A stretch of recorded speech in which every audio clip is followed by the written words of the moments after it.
तब्बल 34 वर्षांनंतर अधिवेशनाच्या काळात शरद पवार विधान भवनात आले।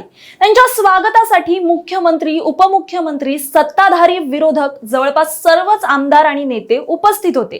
पण या सगळ्या गर्दीत एक चेहरा मात्र दिसला नाही आणि तो म्हणजे स्वतः शरद पवारांचे नातू रोहित पवार यांचा। त्यामुळे एकच चर्चा सुरू झाली की रोहित पवार नेमके कुठे होते? त्यांच्या मनात काही नाराजी आहे का, की यामागे अजून काही मोठं राजकारण सुरू आहे? काही दिवसांपासून राष्ट्रवादी शरद पवार गट महायुती सोबत जाणार असल्याच्या चर्चाही रंगत आहेत। अशा वेळी रोहित पवारांची अनुपस्थिती हा फक्त योगायोग आहे की त्यांनी त्यांचा मार्ग निवडलाय?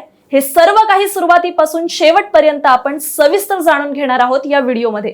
त्यामुळे हा व्हिडिओ शेवटपर्यंत पहा आणि आमच्या चॅनलला अजूनही सबस्क्राइब केलं नसेल तर लगेच करा।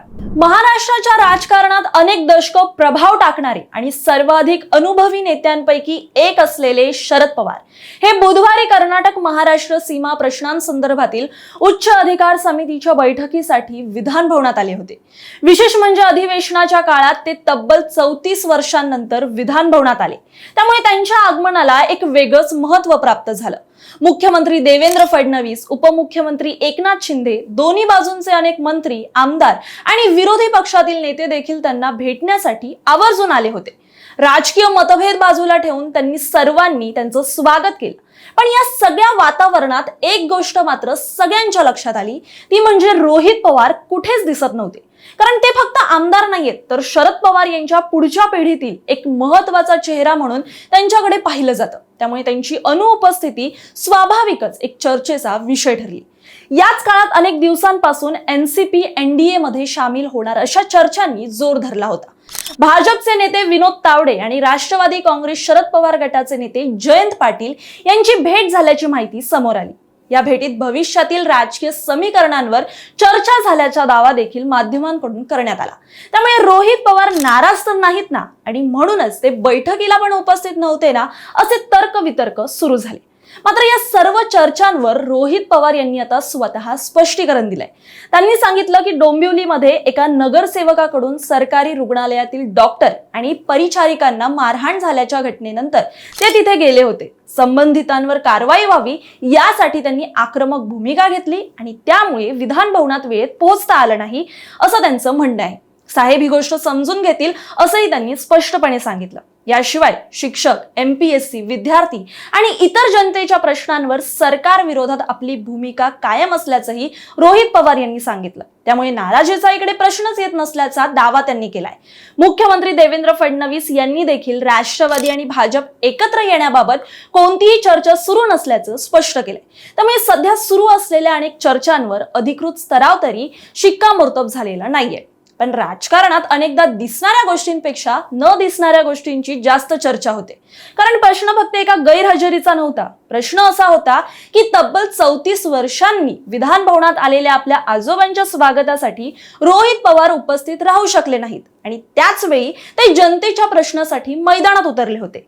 आपण पाहिलंच असेल, रोहित पवार नेहमी आपली भूमिका स्पष्ट केली आहे की ते महायुतीत सामील होणार नाही आणि आता ते जास्त काँग्रेस सोबत आणि विरोधातल्या नेत्यांसोबत पाहायला मिळतात। सत्तेच्या विरोधातीलच आक्रमक भूमिका घेताना ते नेहमी दिसतात।